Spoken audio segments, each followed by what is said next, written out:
Hi అండి. One more mini vlog. మీలో ఎంతమంది హాలిడేస్‌కి ఊరెళ్తున్నారో కామెంట్ చేయండి. మేమైతే ఊరెళ్తున్నాం. అత్తయ్య వాళ్ళ ఊరు. లగేజ్ అంతా అయితే ప్యాక్ చేశాను. సిరప్పులు, ఇంకా లోషన్స్, క్రీమ్స్ అలాంటివనేది ఈ చిన్న బ్యాగ్‌లో అయితే పెట్టుకున్నాను. టిఫిన్ తినేసే బయలుదేరుతున్నాం అనమాట. ఇంకా మధ్యాహ్నం ఎక్కేది ట్రైను. లంచ్ ఇంటి దగ్గరే ప్రిపేర్ చేసుకొని వెళ్తున్నాను. రైసు, బెండకాయ ఫ్రై, అలాగే టమాటా కొత్తిమీర పచ్చడి అయితే చేశాను.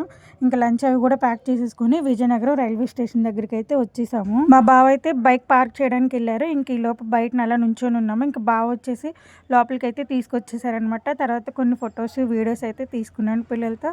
ఫైనల్గా ఒక అరగంట వెయిట్ చేస్తే మేము ఎక్కాల్సిన ట్రైన్ అయితే వచ్చేసింది. ట్రైన్ బాగా లేట్ అనమాట. 2-3 అవర్స్ టైం పట్టేసింది. చాలా లేట్గా వచ్చింది. కానీ మాకు లక్కీగా కిందనే దొరికినాయి అనమాట బెర్తులు. అంటే లోయర్ బెర్తులే వచ్చినాయి. విండో వైపున రావడం పిల్లలతో చాలా బెస్ట్ అనిపించింది. మా బావ ఎక్కడికి వెళ్ళినా ఫోనేనమాట. పిల్లలు విండో వైపు రావడం వల్ల మంచిగా బాగా ఆడుకున్నారు.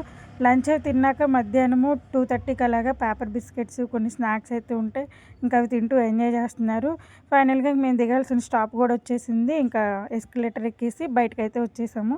విజయవాడ రైల్వే స్టేషన్ దగ్గరకు వచ్చేసి లగేజ్ తీసుకొని బయటకైతే వెళ్తున్నాము. విజయవాడలోనే మా అమ్మ, మా చెల్లి కూడా అయితే వచ్చారు. ఇంకా అందరము ఒక క్యాబ్ అయితే మాట్లాడుకొని అత్తయ్య వాళ్ళ ఇంటికైతే వెళ్తున్నాము. ఎందుకు ఏంటనేది నెక్స్ట్ లాంగ్ వీడియోలో పెడతాను.